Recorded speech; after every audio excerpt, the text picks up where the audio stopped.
नमस्कार दोस्तों, मैं आप सबका अपने इस YouTube चैनल पर फिर से स्वागत करता हूं। दोस्तों, आज हम अम्ल, क्षारक और लवण का भाग 2 लेकर आए हैं।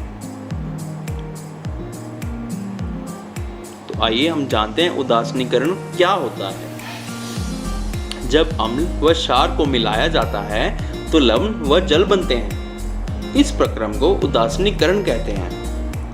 अम्ल प्लस क्षारक हमें देते हैं लवण और जल। उदासीनीकरण की अभिक्रिया को निम्नलिखित उदाहरण से स्पष्ट कर सकते हैं। Hydrochloric acid plus sodium hydroxide gives us sodium chloride plus H2O। दैनिक जीवन में उदासीनीकरण के उदाहरण, पहला है अपाचन।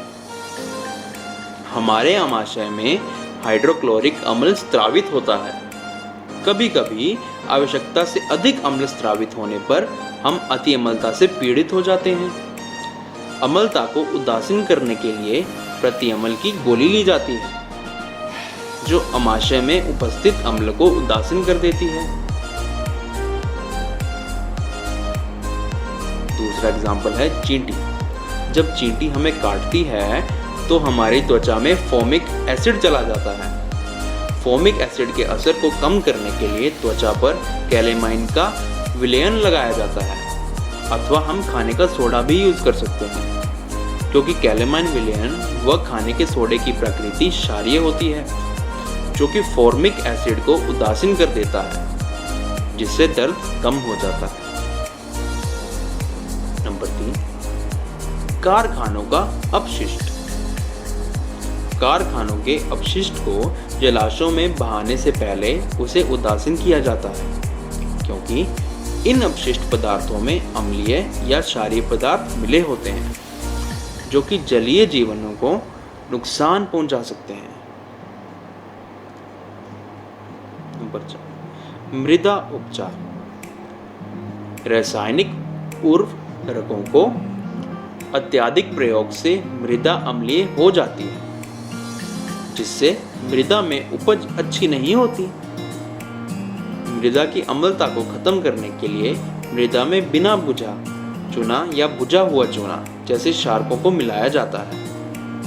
यदि मृदा क्षारीय हो जाए तो मृदा की क्षारता को समाप्त करने के लिए उसमें ऐसे जैव पदार्थ मिलाए जाते हैं जो कि अम्ल निर्मुक्त करते हैं, जो क्षारों के साथ क्रिया करके मृदा को उदासीन कर देते हैं। अम्लों और क्षारकों में क्या अंतर है, आइए हम जानते हैं। अम्ल का स्वाद खट्टा होता है, परंतु क्षारक का स्वाद कड़वा। अम्ल यह स्पर्श करने में चिकने नहीं होते, परंतु क्षारक चिकने होते हैं। अम्ल नीले लिटमस पेपर को लाल कर देते हैं, परंतु क्षार लाल लिटमस पेपर को नीला कर देते हैं। अम्ल फिनोल्फेथलीन को कोई रंग नहीं देते, क्षार फिनोल्फेथलीन को गुलाबी रंग देते हैं। प्राणियों में पाए जाने वाले एसिड।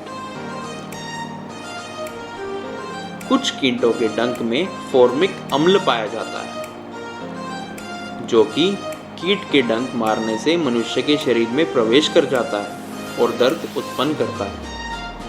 मनुष्य के आमाशय में हाइड्रोक्लोरिक अम्ल बनता है, जो भोजन के पाचन में सहायता करता है। पौधे में पाए जाने वाले अम्ल। सभी खट्टे स्वाद वाले फलों व सब्जियों में अम्ल पाए जाते हैं, जैसे नींबू, संतरा, मौसम्बी आदि। इन सब में सिट्रिक एसिड पाया जाता है और पालक में ऑक्जेलिक एसिड पाया जाता है। अम्लीय वर्षा, जिसे अंग्रेजी में एसिड रेन भी कहते हैं, वायुमंडल में उपस्थित कार्बन डाइऑक्साइड, नाइट्रोजन व सल्फर डाइऑक्साइड जैसी गैसें वर्षा जल के साथ घुलकर पृथ्वी तक आ जाती हैं, जिसे अम्लीय वर्षा कहते हैं। अम्लीय वर्षा से भवनों को, पेड़ पौधों को व जंतुओं को नुकसान होता है। अम्लों के गुण। मतलब एसिड्स के बेनिफिट्स और गुण। अम्लों का स्वाद खट्टा होता है।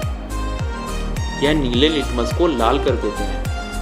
अम्ल पानी में घुलनशील होते हैं। अम्ल विद्युत के सुचालक होते हैं। अम्ल मिथाइल ऑरेंज के घोल को गुलाबी कर देते हैं। अम्ल क्षारों के साथ क्रिया करके लवण व जल बनाते हैं। अम्ल पदार्थों का क्षरण करते हैं। क्षारों के क्षारों का स्वाद कड़वा होता है। यह छूने में साबुन के समान चिकने होते हैं। यह लाल लिटमस को नीला कर देते हैं। क्षार विद्युत के सुचालक होते हैं। क्षार मिथाइल ऑरेंज के घोल को गुलाबी से नीला कर देते हैं। अम्ल क्षारों के साथ क्रिया करके लवण व जल बनाते हैं। क्षार पदार्थों का क्षरण करते हैं। लवणों के सामान्य गुण। लवण सामान्यतः उच्च गलनांक व क्वथनांक वाले होते हैं। लवण सामान्यतः जल में विलय होते हैं। लवणों का जलीय विलयन विद्युत का सुचालक होता है। दोस्तों, इसी के साथ ये वीडियो यहीं खत्म होती है। Please like, share and subscribe.